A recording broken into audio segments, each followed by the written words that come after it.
오늘은 성령의 열매인 화평에 대해서 말씀을 증거하고자 합니다. 여러분 구원 받으셨습니까? 구원파도 아니고 뚱딴지 같은 그런 질문을 하실 수가 있는데, 여러분 늘 예배의 자리에 나오면 하나님 앞에 고백해야 되는 게, 하나님 나를 구원하여 주신 것 감사드립니다 라는 고백인 줄로 믿습니다. 여러분 그 고백이 있어야 합니다. 그 확신이 있어야 합니다. 그 확신 없이, 그런 고백 없이 드리는 예배는 하나님이 받으시는 예배가 될 수가 없습니다. 하나님은 신령과 진정, 영으로 드리는 성령의 도우심을 따라 예배 드리는 자들의 예배를 받으시고 그 삶을 복되게 하시는 분이신 줄로 믿습니다. 그렇기 때문에 구원의 확신을 갖는다는 건 참으로 귀한 것입니다. 그런데 이 구원의 확신과 관련되어서 저와 여러분의 이 고백이 실제 아멘, 진실한 고백이 되기 위해서 우리는 늘 하나님 말씀 앞에서 점검해 봐야 합니다.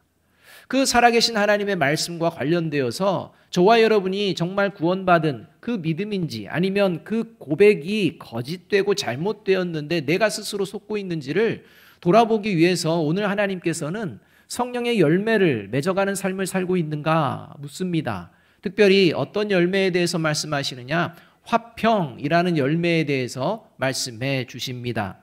이 성령의 열매인 화평이라는 이 용어는 헬라어로 에이레네인데, 이 에이레네라는 이 말은 성경에서 다양한 용어로 번역이 됩니다. 화평, 평화, 평안, 평강, 화목, 이러한 번역이 다 에이레네, 화평과 관련이 되어 있고 화평을 의미합니다.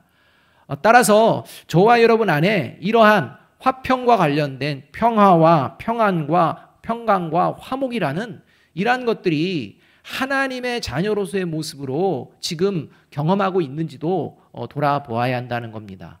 왜냐하면 예수님을 믿지 않는 세상 사람들도 화평이라는 얘기, 평화라는 얘기, 평안이라는 이야기, 평강이라는 이야기, 화목이라는 이야기를 한다는 겁니다. 그리고 그것이 참으로 좋은 것이라는 것도 알고 있다는 것입니다. 그리고 그러한 삶을 추구한다는 것입니다. 그런 삶을 살기를 원한다는 것입니다.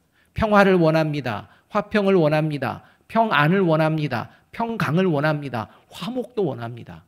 여러분, 이것이 예수님을 믿지 않는 사람도 원하지 않는 게 아니라 예수님을 믿는 사람이나 믿지 않는 사람이나 다 똑같이 원하는 그러한, 그리고 그것을 살아내려고 추구하는 이러한 삶의 자리가 우리가 살아가는 삶의 자리라는 것입니다. 그러나 예수님을 믿는 구원받은 그리스도인이 생각하는 이 화평은 세상 사람들이 생각하는 화평과 구별된다라고 성경이 말씀하고 있다는 것입니다. 그런 구별됨이 저와 여러분에게 있는지 돌아보아야 합니다. 그래서 하나님은 이 화평을 성령의 열매다 이렇게 말씀하실 뿐만 아니라 오늘 우리가 읽은 본문 27절에서는 성령의 열매인 화평은 예수님을 믿지 않는 사람들은 결코 누릴 수 없는 것이다 라고 예수님이 선언하고 계십니다. 27절 상반절 말씀 함께 한번 읽어보겠습니다. 시작. 평안을 너희에게 끼치노니 곧 나의 평안을 너희에게 주노라. 내가 너희에게 주는 것은 세상이 주는 것과 같지 아니하니라. 같은 단어지만 저와 여러분이 생각하는 그러한 화평은 세상 사람들이 생각하는 것과 다르다는 겁니다. 구별된다는 것입니다. 여러분, 그러한 구별이 저와 여러분에게 있는지 보아야 합니다. 여기서 예수님이 말씀하시는 세상이 줄 수 없는 평안, 하나님의 자녀들만 오직 누릴 수 있는 이 평안, 이 평안이라는 용어가 바로 성령의 열매인 화평이라는 용어입니다. 하나님은 오늘 이 예배 자리에 모인 저와 여러분에게, 저와 여러분이 이 성령의 열매인 화평을 알고 누리고 그리고 세상에 보여내는 구원받은 자인지 아닌지 이제 말씀을 통해 스스로를 살펴보라 말씀하고 있다는 것입니다. 바라기는 이 예배 자리를 통해 저와 여러분이 구원받은 자임이 내 입술의 고백뿐만 아니라 하나님이 인정해 주시는 고백이 되어지기를 주님의 이름으로 축복합니다.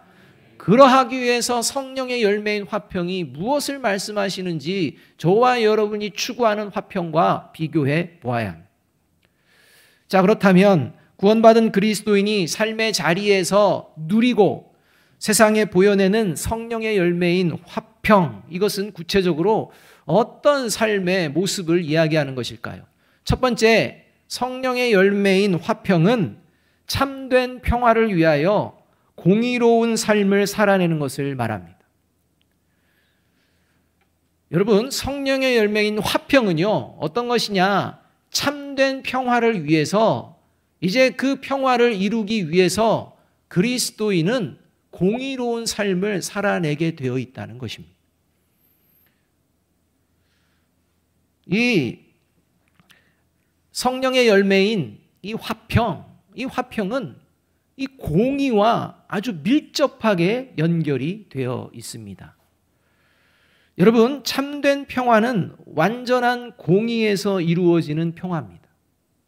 공의가 기반이 되어 있지 않는 평화는 거짓 평화입니다. 그래서 이사야서 32장 17절은 이렇게 말씀합니다. 공의의 열매는 화평이요, 공의의 결과는 영원한 평안과 안전이라. 여러분, 왜 우리가 평화를 원합니까? 안전을 원하기 때문에 평화를 원합니다. 평화롭다는 건 평안하다는 이야기입니다. 그런데 이 평화, 화평이라는 게 무엇의 열매? 공의의 열매라는 것입니다. 여러분, 참된 평화를 이루는 완전한 공의, 이 공의는 오직 하나님으로부터만 나옵니다. 왜냐하면 하나님 한 분만이 완전하신 분이기 때문입니다. 여러분, 이 공의라는 것, 참된 공의, 참된 평화는 하나님으로부터만 나오지 사람으로부터 나올 수가 없습니다. 왜냐하면 사람은 애초부터 불의한 존재이기 때문입니다. 여러분, 따라서 구원받은 그리스도인은 반드시 공의로운 삶을 살아내게 되어 있습니다. 왜냐하면 공의로우신 하나님의 영인 성령의 가르침과 인도하심을 받기 때문입니다. 여러분, 그리스도인도 불의합니다. 불의한 모습들이 있습니다. 그런데 성령님이 불의하게 살아가도록 그냥 두지 않습니다. 반드시 이건 불의한 거야. 그러니까 하나님이 기뻐하시는 공의의 길로 자, 걸음을 바꿔야 돼. 방향을 바꿔야 돼. 가르치시고 인도해 주신다는 것입니다. 이것을 믿는 존재가 그리스도인입니다. 그래서 오늘 예수님이 26절을 말씀해서 이렇게 말씀하고 계시는 것입니다. 함께 한번 읽어봅니다. 시작. 보혜사 곧 아버지께서 내 이름으로 보내실 성령, 그가 너희에게 모든 것을 가르치고 내가 너희에게 말한 모든 것을 생각나게 하리라. 그리고 요한복음 16장 8절에서는 성령님이 구원받은 그리스도인에게 무엇을 가르쳐 주는지 이제 그것을 가르쳐 주시고 말씀합니다. 이렇게 말씀합니다. 그가 와서 죄에 대하여, 의에 대하여, 심판에 대하여 세상을 책망하시리라. 여러분, 세상 사람들도요, 죄라는 거에 대해서 압니다. 의라는 거에서도 안다고 합니다. 심판에 대해서도 안다고 합니다. 그런데 성령님이 이 세상 사람들에게 이야기해 주는 것, 너희들이 알고 있는 게 잘못되었다라는 것을 깨닫게 해주신다는 것입니다. 이것을 깨닫는 존재가 그리스도인입니다. 그래서 세상 사람들이 이야기하는 죄가 아니라 하나님이 이야기하는 죄를 바르게 알고 있습니다. 세상 사람들이 추구하는 의가 아니라 하나님이 말씀하시는 공의를 추구합니다. 세상 사람들이 말하는 심판에 우리가 눈길을 돌리는 것이 아니라 하나님이 말씀하시는 심판이 무엇인지를 분명하게 안다는 것입니다. 이 말씀은 구원받은 그리스도인은 하나님의 말씀을 통해 세상에 어그러지고 잘못된 풍조를 책망하시는 이 성령님의 인도하심을 따르게 된다라는 말씀이라는 것입니다.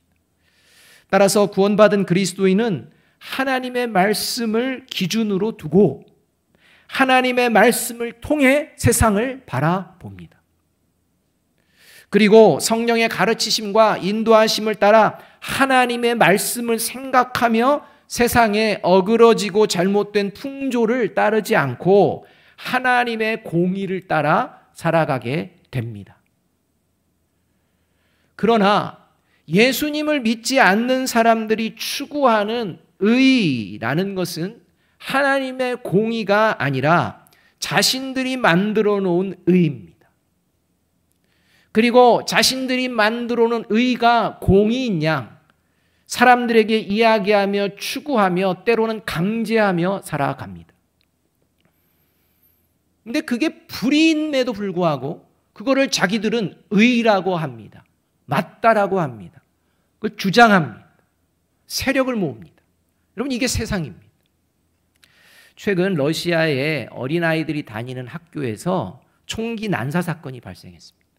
이 총기 난사 사건이 발생해서 이 무고한 어린이를 포함해서 17명이 사망하는 이런 안타까운 사건이 벌어졌습니다. 이 사건을 들은 러시아 대통령인 푸틴의 이 대변인은 푸틴을 대변해서 이러한 행위는 테러 행위다, 이렇게 지적을 했습니다. 분명 무고한 어린이들을 총으로 죽인 것 테러입니다. 불의입니다. 악입니다. 그렇다면 테러 행위라고 말하는 푸틴 대통령이 일으킨 전쟁으로 무고한 사람들이 죽어가는 것은 공의롭고 정당한 것일까요? 여러분, 누군가가 어린아이들의 총기를 난사해서 무고하게 생명을 잃어버린 것에 대해 테러라고 분노하고 있으면서 이제 전쟁을 일으키고 자국뿐만 아니라 전쟁 상대의 군인들의 생명을 이제 이렇게 죽게 만드는 이런 일들을 벌이고 있는 그 모습은 당연하고 정당하고 공의로운 것입니까? 아니지 않습니까? 자기 기준입니다.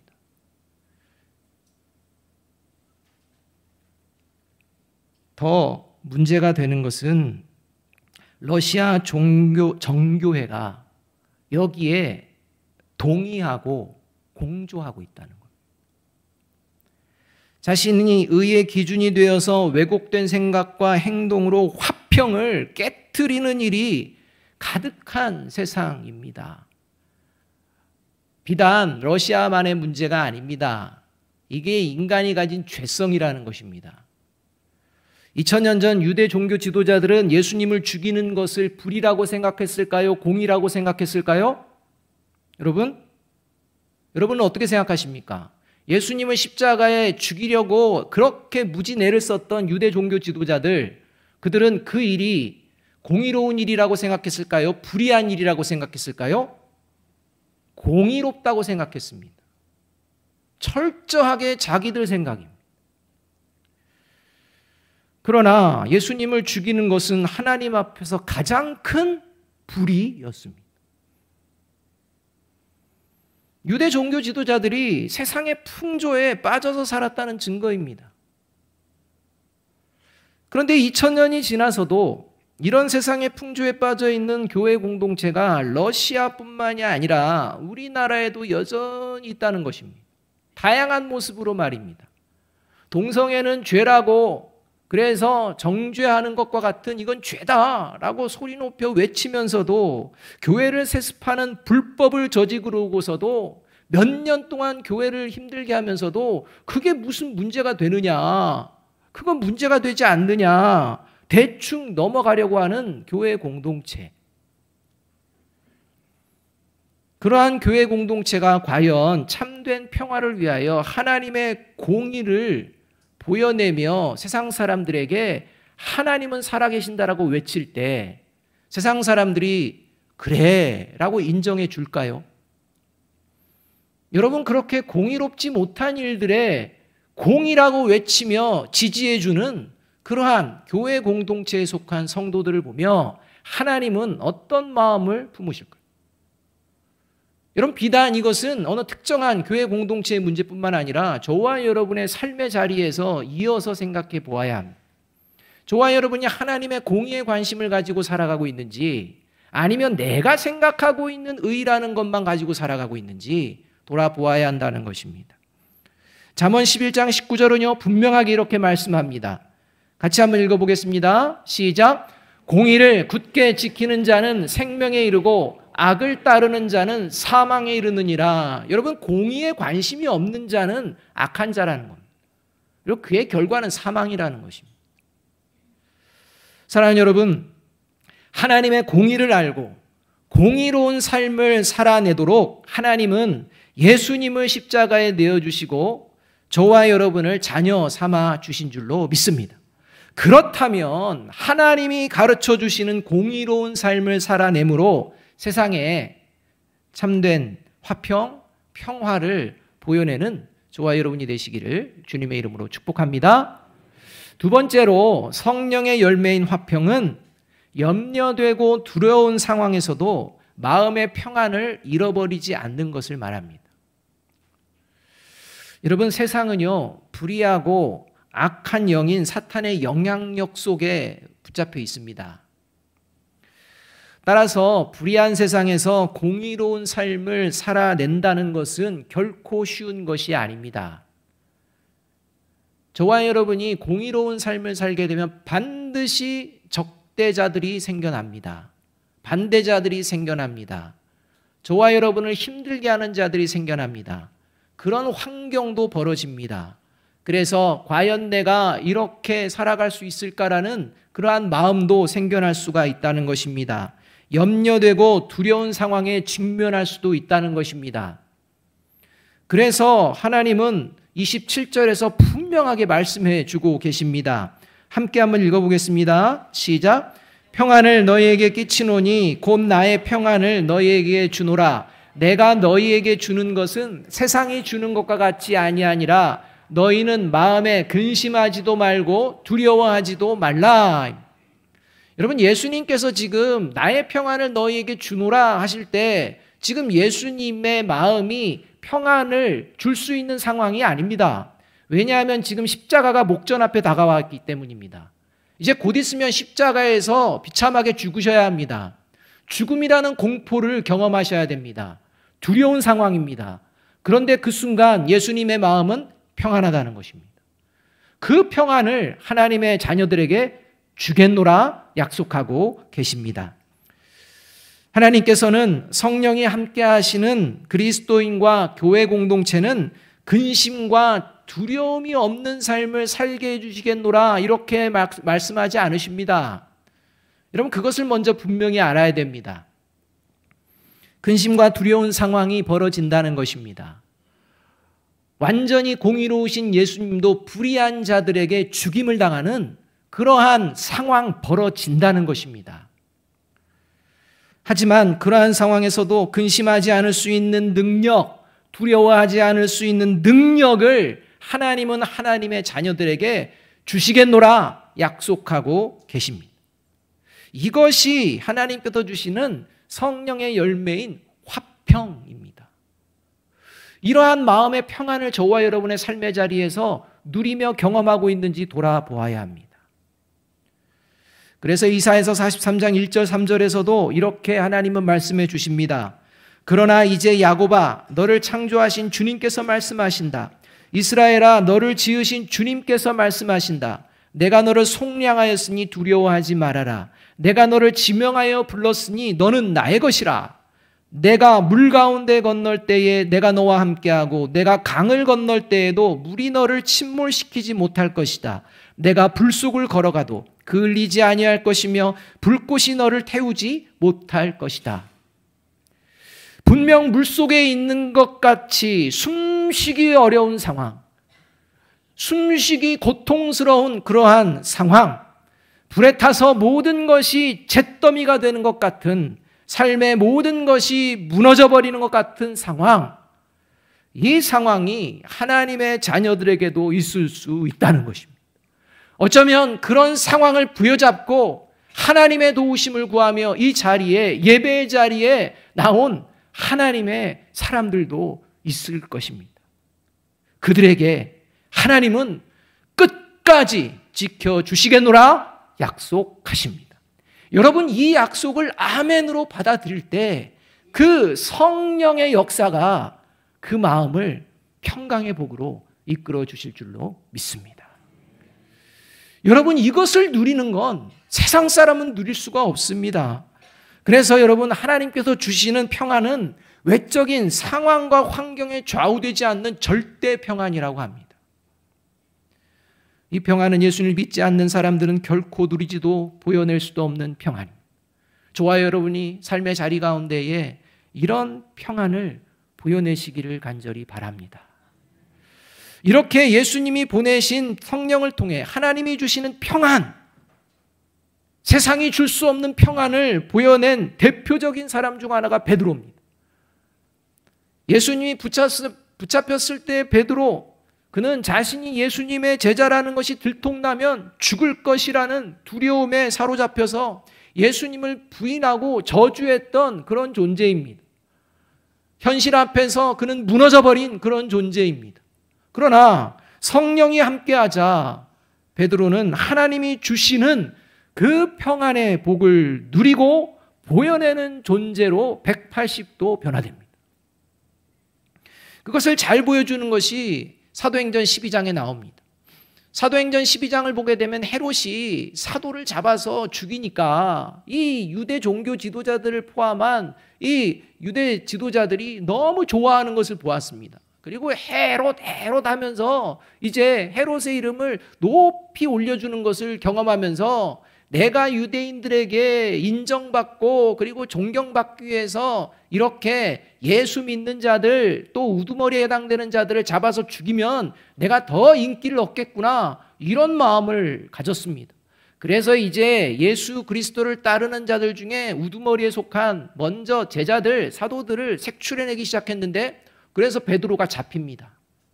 이렇게 베드로가 잡혀서 이제 그 다음날 죽임을 당해야 되는 이런 상황이 사도행전 12장에서 벌어지게 됩니다. 이러한 상황 앞에서 베드로의 모습을 성경은 이렇게 말씀합니다. 사도행전 12장 6절 7절의 말씀입니다.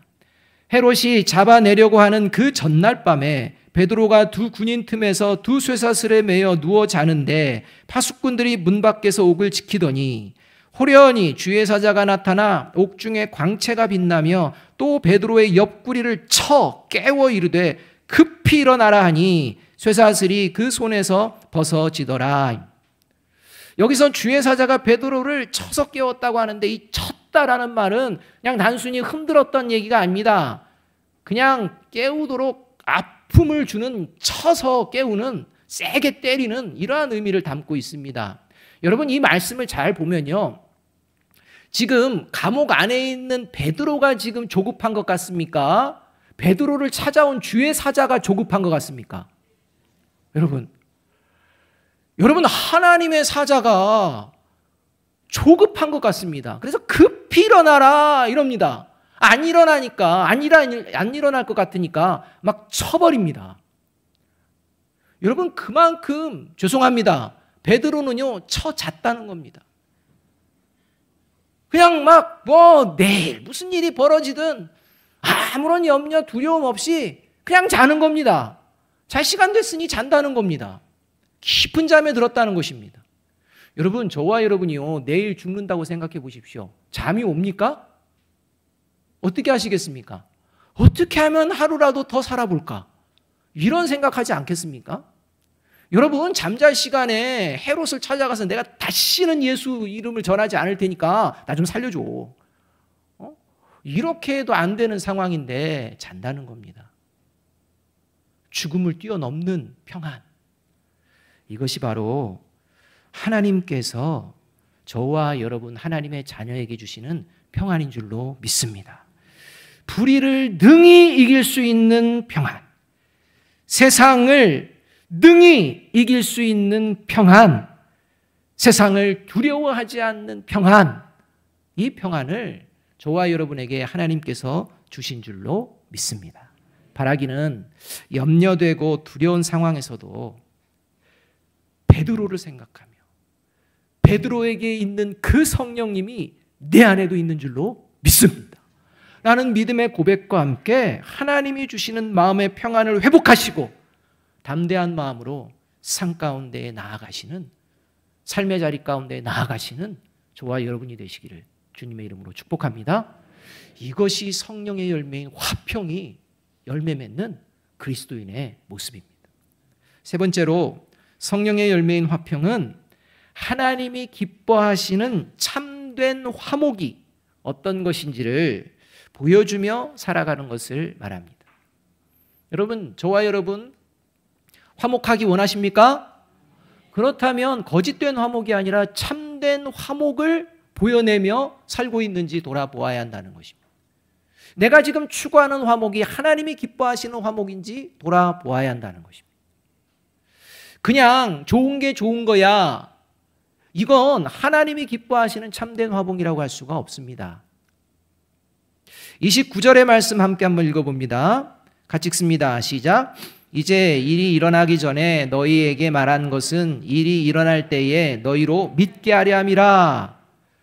여러분, 이 말씀은 예수님이 십자가에서 죽으심과 부활하심과 그리고 약속대로 보내주실 성령의 임재에 대해서 나중에 부활하신 뒤에 이야기하는 장면이 아니라 예수님의 죽으심과 부활하심과 성령이 오게 되시는 이러한 사건을 미리 제자들에게 말씀해 주시며, 이제 제자들이 나중에 성령의 임재와 함께 이 구원에 이르는 믿음을 얻게 될 것이라는 그러한 의미가 담겨져 있는 말씀입니다.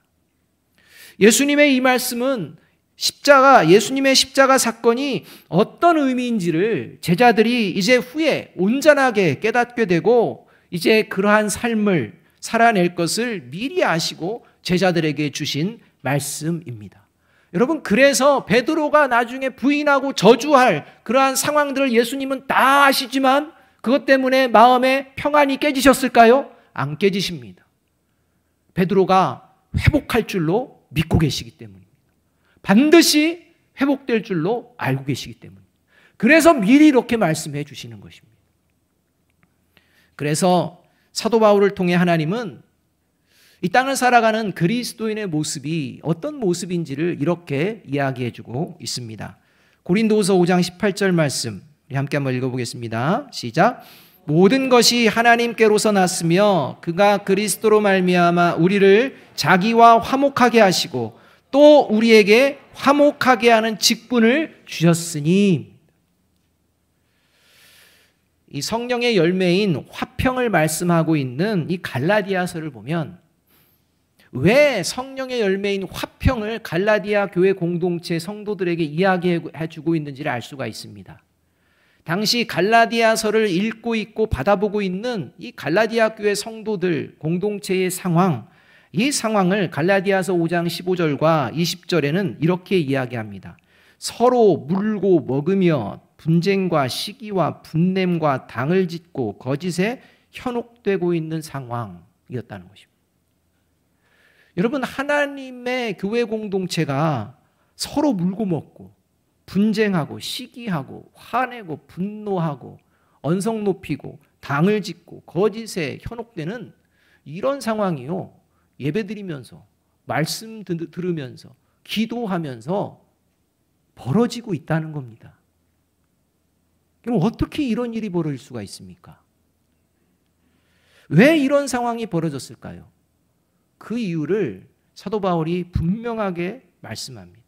사도 바울을 통해 분명하게 하나님이 말씀해 주시는데 그게 갈라디아서 1장 6절과 5장 15절의 말씀입니다. 이렇게 말씀합니다. 그리스도의 은혜로 너희를 부르신 이를 이같이 속히 떠나 다른 복음을 따르는 것을 내가 이상하게 여기노라. 육체의 소욕은 성령을 거스르고 성령은 육체를 거스르나니 이 둘이 서로 대적함으로 너희가 원하는 것을 하지 못하게 하려 함이니라. 여러분, 이 말씀은 갈라디아 교회 성도들 중에 서로 물고 먹고 다투고 시기하고 언성 높이고 당짓고 거짓을 전하고 거짓에 빠지게 된 것이 어디에 있었느냐? 그게 바로 예수 그리스도의 십자가의 은혜 안에 있지 않고 은혜에서 벗어났기 때문이라는 것입니다. 은혜에서 벗어나자마자 이제는 육체의 소욕을 따른다는 것입니다.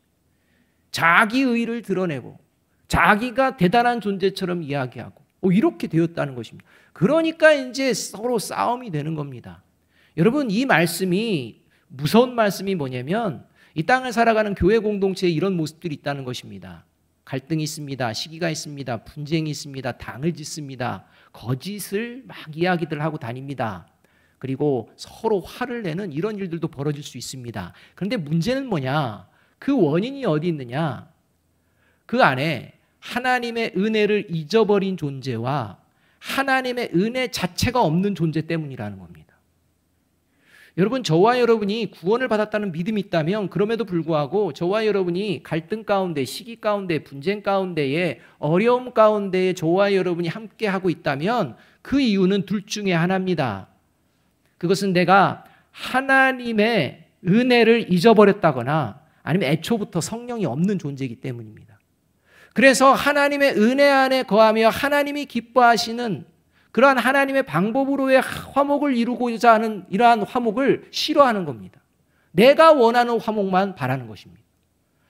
여러분, 이러한 모습이 교회 공동체에 계속 벌어집니다. 문제는 저와 여러분이 그러한 당사자가 되어서는 곤란하다는 겁니다. 저와 여러분이 이러한 상황을 볼 때마다 언제나 기도할 것은 하나님, 성령의 도우심을 따라 성령의 열매를 맺는 저와 우리 아름다운 교회가 되게 하여 주시옵소서. 이 기도를 해야 되지, 이것이 아니라 사람의 방법과 사람의 뜻을 따라 뭔가를 해결하려 하다 보면 하나님의 은혜는 온데간데 없고 서로 가슴에 비수를 찔러대는 이런 일들이 벌어지게 된다는 것입니다. 저와 여러분이 하나님의 은혜 안에 지금 거하고 있는지 돌아보아야 합니다. 하나님의 은혜가 무엇인지 내가 바르게 알고 있는지 돌아보아야 합니다. 여러분, 성령의 열매인 화평은 하나님의 공의를 따르며 하나님이 주시는 평안으로 세상의 염려와 두려움을 이겨내고 예수님의 십자가 은혜 안에서 하나님이 기뻐하시는 방법으로 서로 화목을 이루어 가고자 하는 모습입니다. 이러한 화평의 열매를 삶의 자리에서 풍성히 맺어가는 저와 여러분이 되시기를 주님의 이름으로 축복합니다. 마지막으로 마태복음 5장 9절 말씀 함께 한번 읽습니다. 같이 읽습니다. 시작. 화평하게 하는 자는 복이 있나니 그들이 하나님의 아들이라 일컬음을 받을 것이미요. 우리 옆에 있는 분들에게 서로 이야기해 줍니다. 당신은 하나님의 아들, 딸이십니다.